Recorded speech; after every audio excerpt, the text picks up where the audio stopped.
yes, the Thai islands. So many to visit, so little time.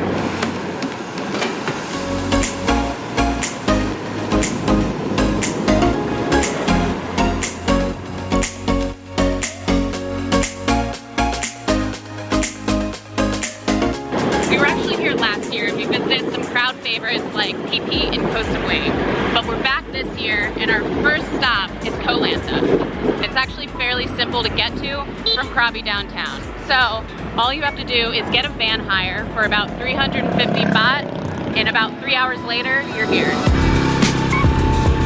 So we got in yesterday, and today we're on the quest to see the best beaches in Koh Lanta and see how they stack up to some of the other islands.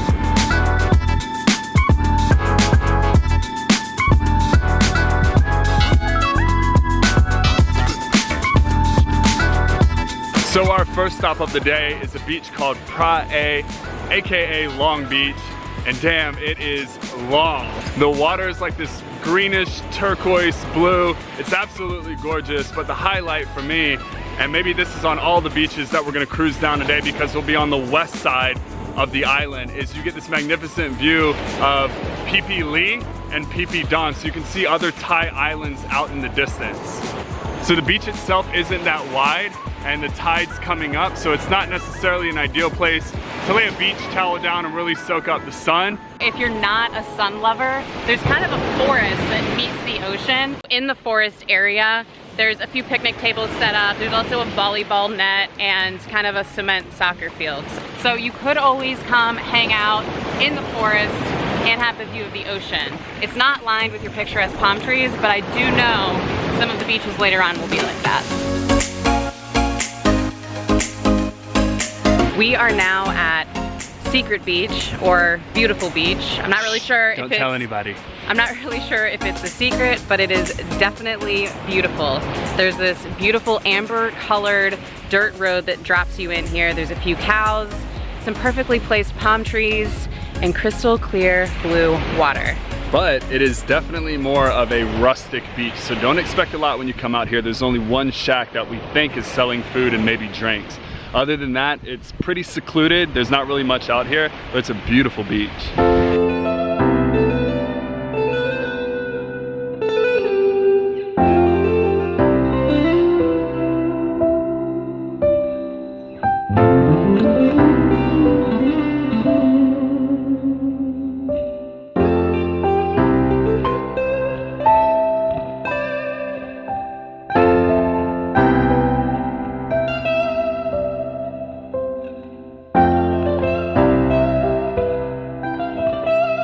Next up is Klong Khong Beach, and this is one of the more popular beaches on the island. So you can expect a pretty long, wide beach, and it's probably gonna be filled with restaurants, bars, things like that.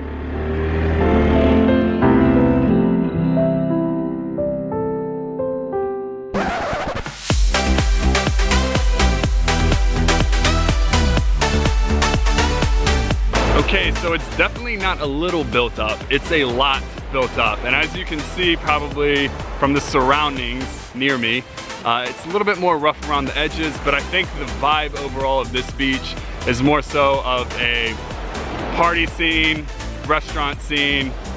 Hell, you can even get a tattoo here if you like.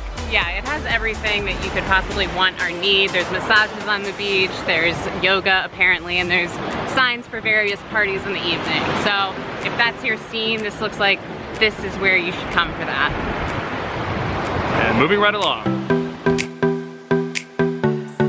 In order to get to and from all of these beaches, you're going to have to get a motorbike. It's a really easy island to ride one, so if you're not that comfortable, this could be a great place to learn. There's basically no traffic and the roads are flat. We got this motorbike, very simple one, for 150 baht. Not bad.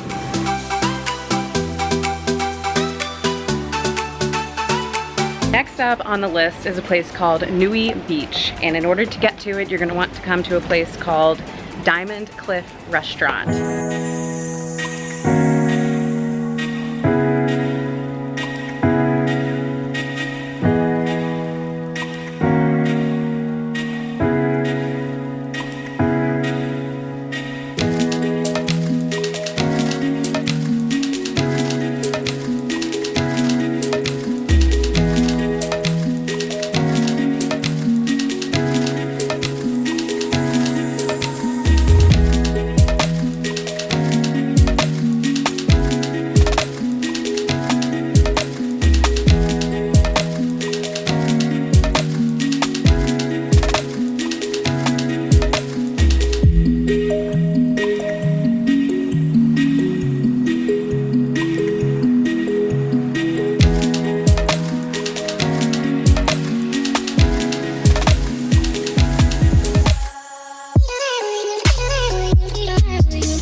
to get to the beach requires a little bit of physical activity, or if it's just because it's the middle of the day, or if it's just because there's other beaches here. But this by far is the most deserted beach that we've hit on Koh Lanta, and it's probably one of the most beautiful, honestly. There aren't even footprints here.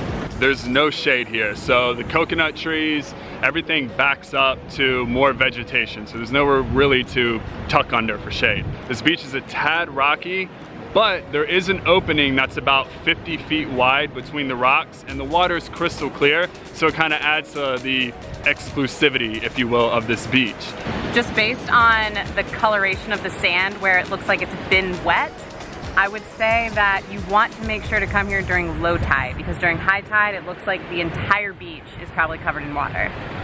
It's tucked away in kind of a cove-esque area, and aside from the fact of it's, you know, kind of hard to get down here, makes sense why there's not a lot of people here. So if you want that private, secluded beach, make the effort, rent a bike, and come out to Nui.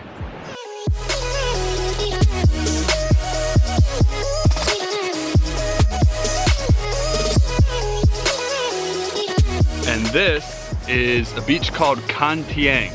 It is extremely wide if you happen to come here during low tide. And what I mean by that is there is so much sand that I actually think you could play a legal soccer game here. You could probably play 3 football games back to back on this entire beach. Yeah, it's huge.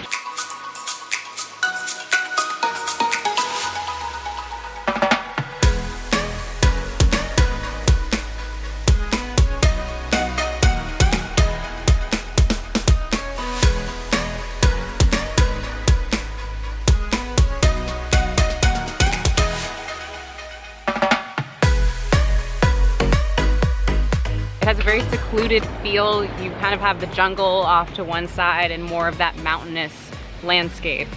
It is a little bit cove-esque, so it kind of borrows elements from different beaches that we've been to.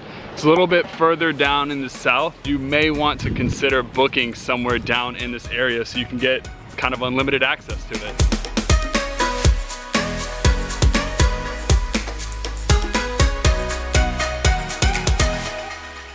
So many beaches, and up next is Nui Bay Beach. It is honestly just kind of on the side of the road.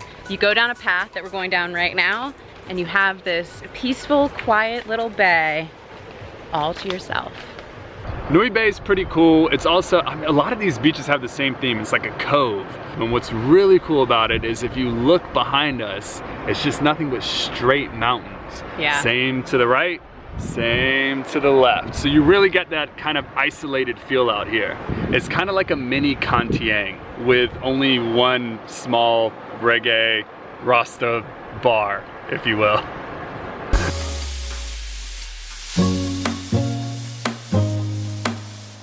This is it, Bamboo Beach. So right now we're in low tide, but during high tide, the water probably swallows up the rocks quite a bit. Which would make it a little difficult to swim in. Not ideal for swimming, but still gorgeous if you want to, I don't know, see it from the top or get a view or something, but it's not the most practical beach. So as you can tell, the beaches kind of change as you go from the north down to the south. There is actually a national park even further at the very tip, but we're actually not gonna go there this trip. Yeah, they only have one beach and we're kind of beached out. My personal favorite beach was Nui. It had the exclusivity, it had the rocks mixed with the clear water. It was great. I think I liked everything about it, and for the fact that it was totally disconnected from everything else. It was harder to get to. That's the kind of beach I like. I think Secret's the winner, simply because it has the beautiful dirt road leading up to it, the palm trees, the cows, and then there's a lot more lax of a simple restaurant there serving some drinks, and it's nice. So we have to close out the day. Sun's setting. We hope we were able to help you. And Jen wants you to subscribe to the page because she cries every night when we're not at 50,000 subscribers. It's pretty sad.